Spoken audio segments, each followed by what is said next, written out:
AITA for telling a coworker that I'll go to HR if they keep pushing the Christmas adopt a family on me. At my job, we have this annual holiday tradition where the office adopts a family for Christmas. It's a program where we, as a team, come together to provide gifts for a family in need. There's a big bulletin board in the break room with cards listing specific things the family members want or need. Stuff like a toy truck for the youngest kid, a gift card for groceries for mom, or a hoodie for the teenager. People pick a card, buy the gift, and bring it in to be wrapped and delivered to the family before Christmas. On the surface, it's a nice idea. A lot of my coworkers are really into it, talking about what gifts they picked or brainstorming ideas for items that aren't on the cards. Personally, I've stayed out of it. I wasn't participating, and I wasn't planning to. I thought I could just quietly sit this one out. But apparently, my lack of involvement didn't go unnoticed. Yesterday, during lunch, one of my coworkers, let's call her Sarah, came up to me. She started with some light chit-chat, but it quickly turned into her asking if I'd picked a card off the board yet. I told her, as politely as I could, I don't celebrate Christmas. I figured that would be the end of it, but no, she wasn't letting it go that easily. Sarah raised an eyebrow and said, "It doesn't matter if you celebrate or not. It's about giving back to those in need. Everyone should be doing their part." Now, I'd been having a rough morning already, so her tone was grating. I tried to keep my cool, though. I just said, "I understand, but I'm not participating this year." Apparently, that wasn't a good enough answer for her. She started pushing harder, saying things like, "It's just one small thing. You could pick the cheapest item on the board. And why wouldn't you want to help a family in need? It's not like it costs that much." She even threw in a guilt trip about how we're so lucky to have what we do, and it's selfish not to give back. At this point, I was done, but I didn't want to lose my temper, so I tried to deflect. I said, "If you feel so strongly about it, maybe you could grab an extra card." Her face immediately changed. She rolled her eyes and said, "You don't have to be such a Grinch about it." That was the breaking point for me. I looked her straight in the eye and said, "If you keep harassing me about this, it's going to become an HR issue." My voice was calm, but I meant every word. Sarah got flustered and walked off in a huff. I thought that was the end of it.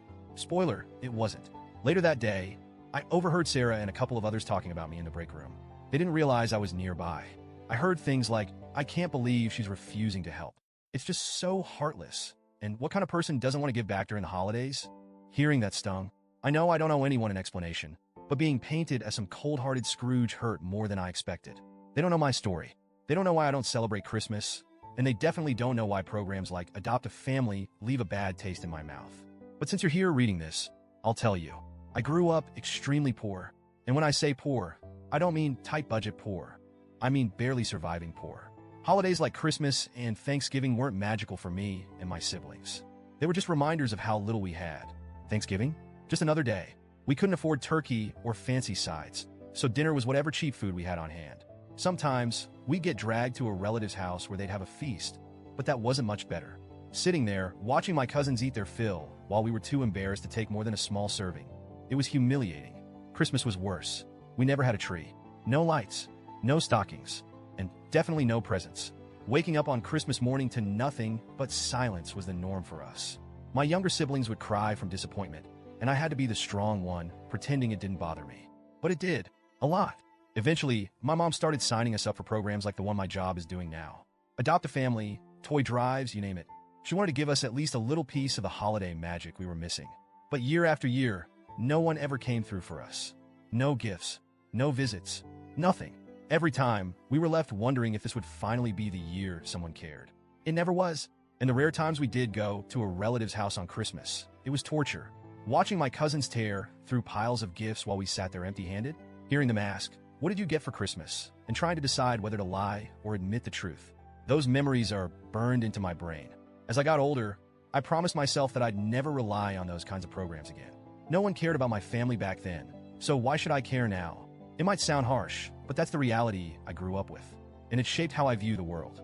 My priority now is making sure my family never has to feel that kind of hurt again. My nieces and nephews, they'll never wake up to an empty Christmas. They'll never feel the way we did.